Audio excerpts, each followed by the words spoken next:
November 19th, 1986, 12:37 a.m., Southside Chicago, a maroon Cadillac pulls up to 79th and Ellis. Inside, Willie Fluky Stokes sits in the back seat. No diamonds, no gold, no silk, just sweatpants and a leather jacket. His girlfriend reaches for grocery bags. His driver, Ronald Johnson, shifts into park. Two shadows step from behind a parked car. Shotgun, handgun, glass explodes. Fluky takes rounds to the chest. Johnson is struck. 4 shots, 5, 6. The bodyguard in the tail car fires into the air, not at the shooters. They walk away, calm, calculated. 7,000 people will come to say goodbye. They'll bury him holding a telephone, wearing blue python shoes, in the same funeral home where he buried his son in a Cadillac-shaped coffin 2 years earlier. Stevie Ray Vaughan already made them both legends, but tonight, the king of the South Side bleeds out in a Cadillac, betrayed by the man paid to protect him. This is that story.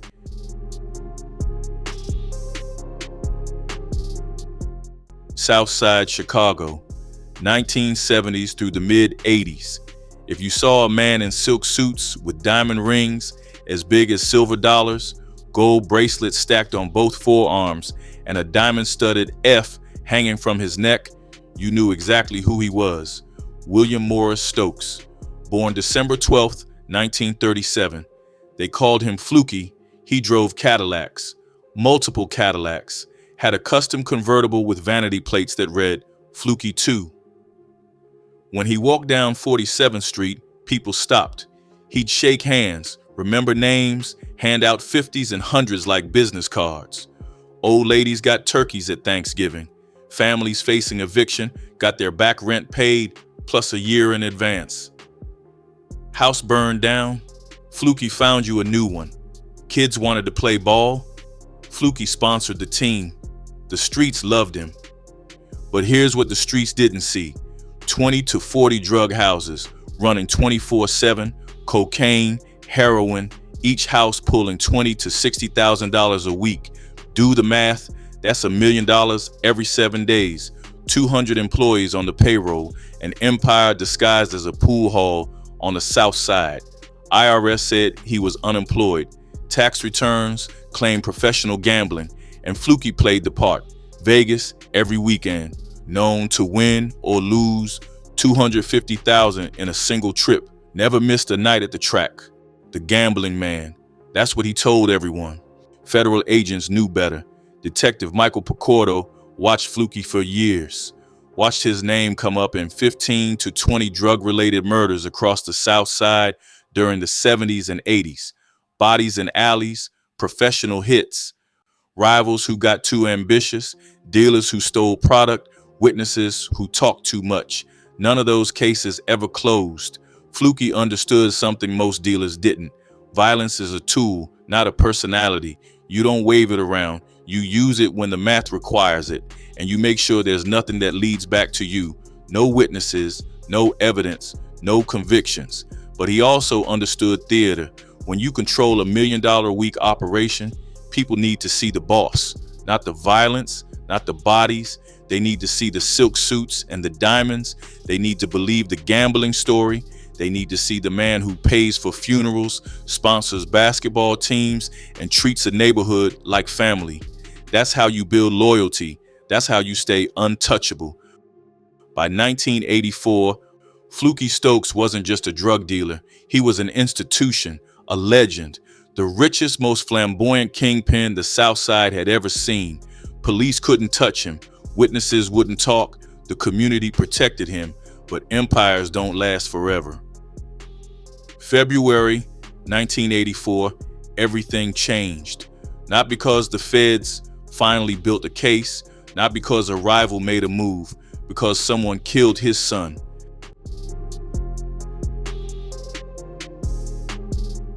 Willie Stokes Jr., 28 years old. They called him the Wimp, but there was nothing soft about him. He moved weight for his father, gambled like his father, dressed like his father. Brand new Cadillac every year for 8 straight years. Pink suits, diamond rings, the next generation. He had a wife, 5 kids, a future in the family business. February 22nd, 1984, Roberts Motel, South Side. Willie Jr. pulls up to check a heroin shipment. Routine business, quality control. Make sure the product's right before it hits the streets. He never made it to the room. Gunshots, multiple shooters. Willie Jr. goes down in the parking lot. 3 days later, February 25th, he's gone. Wife's a widow. 5 kids without a father. No arrests, no suspects, no justice. Here's what most people didn't understand about February 1984. The game was changing.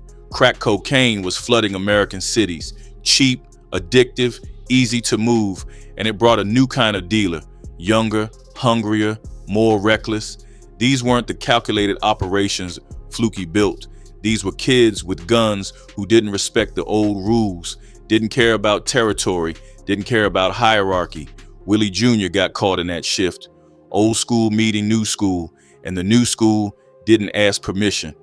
Police suspected it was young dealers trying to muscle in, trying to make a name, take out the kingpin's son, send a message. But nobody talked. Nobody saw anything. The case went cold. Fluky had to bury his boy. When reporters asked him about his son, Fluky didn't talk about the drug business. He talked about character, about loyalty. He was a fine young man, very well liked, did a lot of gambling. Then he said something that stuck with people. One year I was in debt. He sold his Cadillac to help me out, so I owed him one. That's the line. I owed him one. Most fathers would have given their son a quiet funeral. Private, respectful, keep the family grief away from the streets.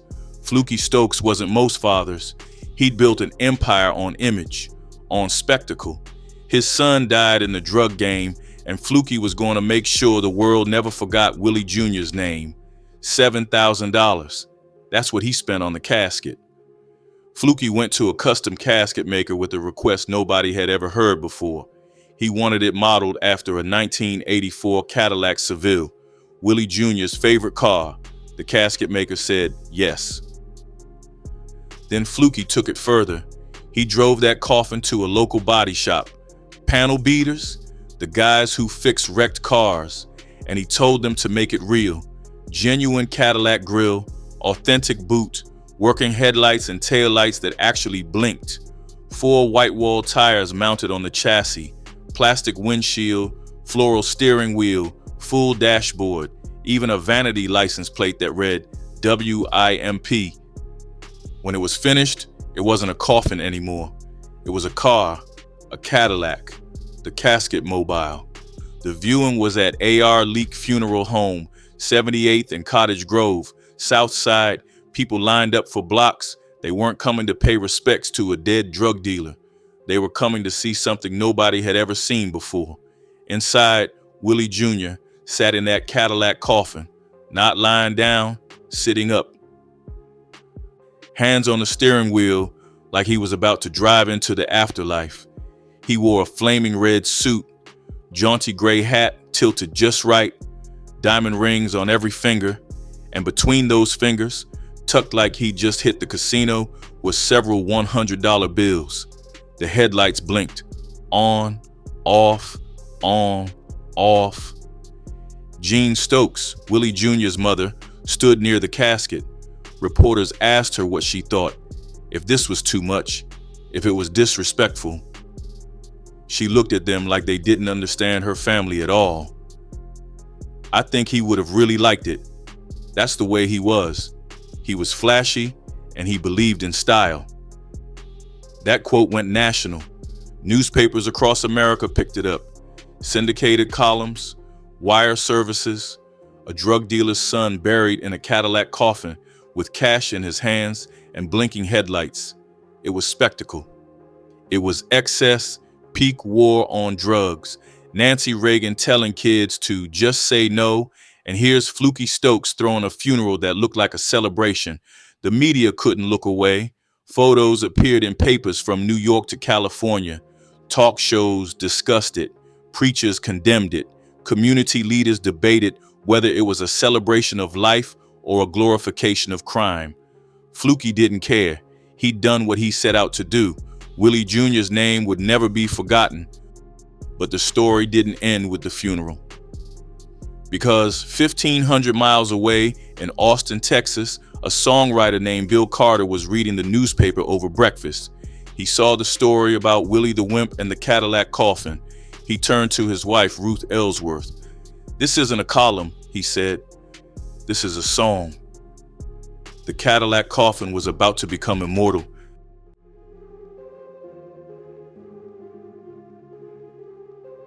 Austin, Texas, 1984. Bill Carter sits at his kitchen table with the Austin American Statesman spread out in front of him. Syndicated column, Chicago story. Drug dealer's son buried in a Cadillac-shaped coffin with working headlights and cash between his fingers. Carter reads it twice. Then he calls his wife and co-writer Ruth Ellsworth into the room, points at the page. "This isn't a column," he says. "This is a song." 2-mile drive to the studio? That's all the time it took. By the time they parked, they had the whole thing written. Verses, chorus, bridge, everything. They walked in and recorded it the same day. 1985, Bill Carter releases Willie the Wimp and his Cadillac coffin on his album Stompin' Grounds. Jimmy Vaughn plays lead guitar. The song's got a shuffle beat, Texas blues, and the lyrics don't hold back. Willie the Wimp was buried today. They laid him to rest in a special way. Then it describes everything. The Cadillac grill, the flaming red suit, the money between his fingers, the blinking headlights, every detail from that funeral turned into a blues rock anthem. The chorus hits like a hook you can't shake. The song spreads through the Texas blues circuit. Club gigs, radio play. People love it because it's not preachy. It's not condemning Willie Jr. or celebrating him. It's just telling the story straight. No judgment. Just facts delivered with a guitar riff. Then Stevie Ray Vaughan hears it. Stevie's already a legend by this point. One of the greatest guitarists alive. He hears Bill Carter's version and knows he has to record it himself. But Stevie's not just going to cover it, he's going to make it heavier, grittier, more electric. July 1986, Stevie Ray Vaughan releases Willie the Wimp on his album Live Alive. It's a live recording, raw energy. His guitar work is ferocious. The song becomes a blues rock standard overnight. Radio stations across the country play it. MTV picks it up. Willie the Wimp, a 28-year-old drug dealer from Chicago's South Side, is now an international icon. Here's the irony nobody saw coming. Stevie Ray Vaughan's version drops in July 1986. 3 months later, November 19th, Fluky Stokes gets murdered. The man who created the Cadillac coffin spectacle, the man who turned his son's funeral into a cultural moment, dies the same year the song about it becomes a hit. Stevie didn't know. Bill Carter didn't know. Nobody knew that Fluky's time was almost up when that song went national. But the universe has a strange sense of timing. By the time Fluky's own funeral happened, Willie the Wimp was already legend. The song made sure of it. And now the media had a new angle. The father who buried his son in a Cadillac gets buried himself just months after a blues rock song immortalized what he did. 1988, Denmark, Midtfens Festival. Stevie Ray Vaughan performs Willie the Wimp live. Thousands of people singing along to a song about a Chicago drug dealer they've never met, singing about a Cadillac coffin they've never seen. The story transcended the streets, transcended Chicago, became part of music history. And that's the power of spectacle. Fluky understood it when he built that casket. You don't get remembered for being quiet. You get remembered for doing something nobody else would dare to do. Something so outrageous, so bold that people can't stop talking about it. Willie the Wimp didn't just get a funeral. He got a song, a blues standard, a piece of American culture that will outlive everyone involved. But while the world was singing about the Cadillac coffin, Fluky was facing a different kind of music. Federal pressure, legal battles, rivals moving in, and a betrayal he never saw coming.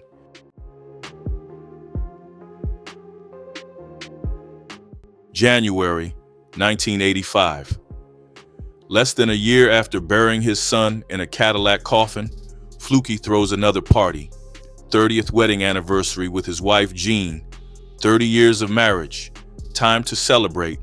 $200,000. That's what he spent. He rented out a Southside hotel ballroom, hired the Staple Singers, hired the Chai Lights, both nationally known acts, soul legends. The kind of entertainment you don't get unless you're connected or rich. Fluky was both. Guests packed the room. Hundreds of people, friends, family, business associates. The streets came out to celebrate the king and his queen. Fluky stood at the front with Jean, renewing their wedding vows. 30 years together, through everything. The empire, the arrests, the death of their son. Then Fluky did what Fluky always did. He made it rain. Literally. Walked through the crowd throwing $50 and $100 bills. Guests scrambling to catch them. Money floating through the air like confetti. $200,000 spent. No hesitation. No regret. Before the party, reporters asked Fluky about it. He smiled that smile, diamonds flashing. It'll be a modest affair. Modest. $200,000. The Staple Singers, the Chai Lights, cash raining from the ceiling. That was Fluky's version of modest. But here's the detail that haunts the story, the location. That Southside hotel, same place Willie the Wimp was murdered a year earlier, same parking lot where his son was killed. Fluky threw a $200,000 wedding anniversary party at the exact spot his boy died. Most people would never return to that location. Too painful, too haunted. But Fluky went back and celebrated. Maybe it was his way of reclaiming the space. Maybe it was defiance. Maybe he just didn't care. Either way, it showed how Fluky's mind worked. Nothing was off limits, not even grief. But while Fluky was celebrating 30 years with Jean, the walls were closing in. August 1st, 1984, Hyde Park. A pharmacist named Robert Sarowski, 61 years old, gets shot outside his home. Sarowski wasn't just a pharmacist, he sold quinine, the cutting agent dealers used to stretch heroin. He'd been supplying Fluky and other Southside dealers for years, 50 pounds a month, then 25, then 5. Sarowski was cutting back, going into business for himself. Police believe Fluky ordered the hit. February 1986, Fluky gets indicted, murder, conspiracy to commit murder, solicitation, armed violence, armed robbery. The case looks solid. 3 witnesses. One of them, Darryl Moore, an admitted hitman who worked as a police informant. Moore said Fluky paid $10,000 to have Sarowski killed. Fluky went to trial August 18, 1986. Courtroom packed, prosecutors ready. Then the witnesses took the stand. One by one, Darryl Moore, the other 2, all 3 recanted, said they lied, said police threatened them, said the whole case was fabricated, charges dropped. Fluky walked out of court wearing his diamonds, his gold, his custom Fluky 2 Cadillac waiting outside. Reporters surrounded him, asked if he really committed all those crimes police said he did. Fluky grinned. "Do I look like that?" Then he said the line everyone remembered. "I'm going to Las Vegas and shoot some dice." 3 months later, he'd be dead. Because while Fluky was beating murder charges, the DEA was building something bigger. Federal racketeering, tax evasion, continuing criminal enterprise, 2 years of investigation, within months of a grand jury indictment. If convicted, life in prison. And here's the final crack in the facade. Despite that $200,000 party, despite renewing vows with Jean, despite 30 years of marriage, Fluky was with his mistress the night he died. Her name was Diane Miller, 31 years old, and on November 19th, 1986, she was in the back seat when the bullets came.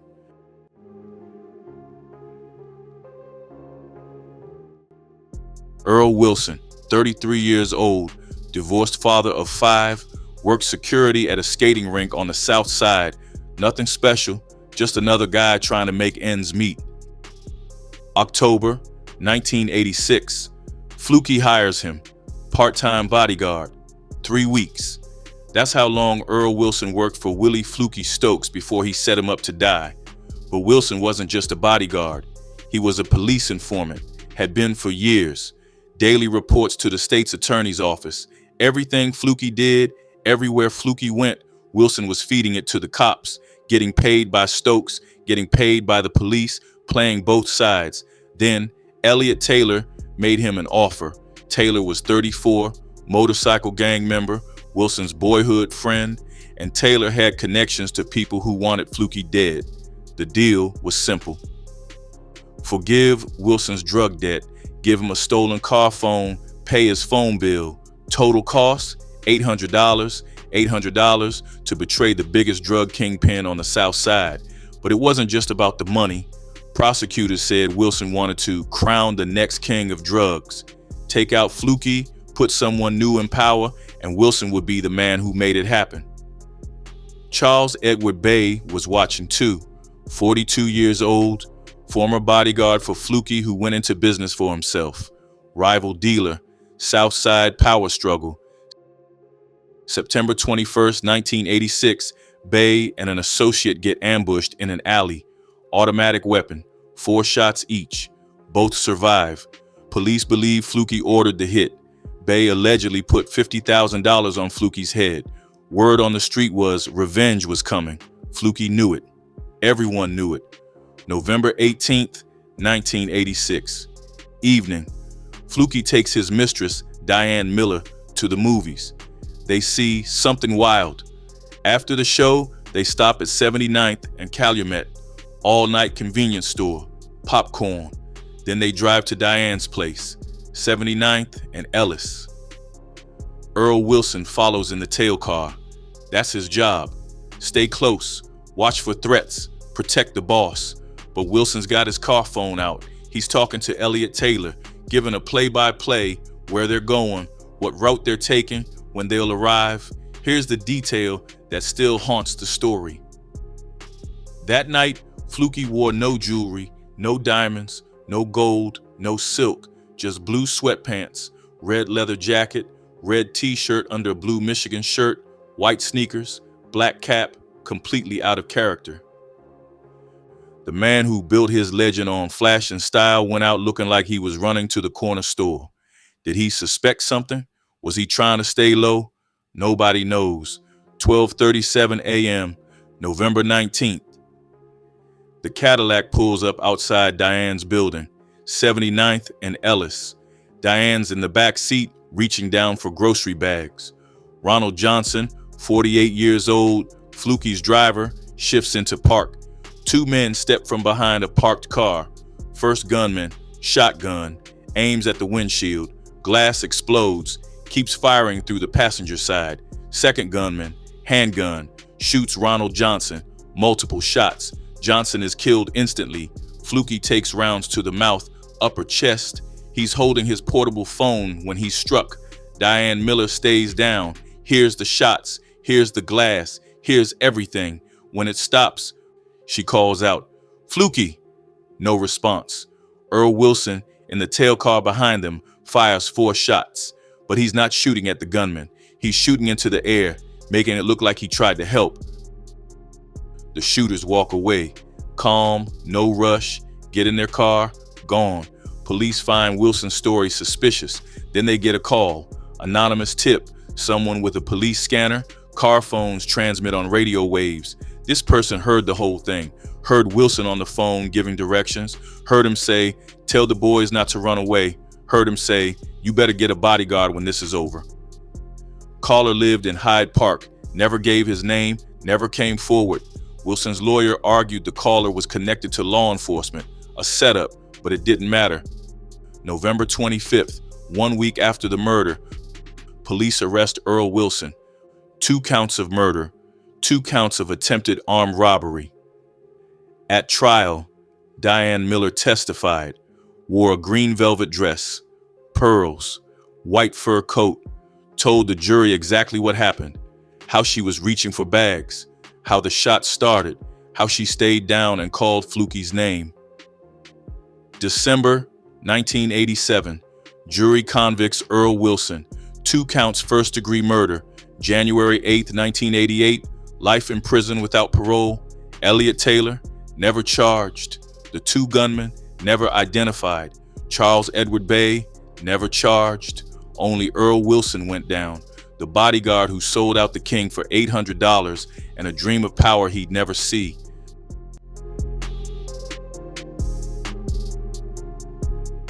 A.R. Leak Funeral Home, 78th and Cottage Grove, same place that held Willie the Wimp's viewing 2 years earlier.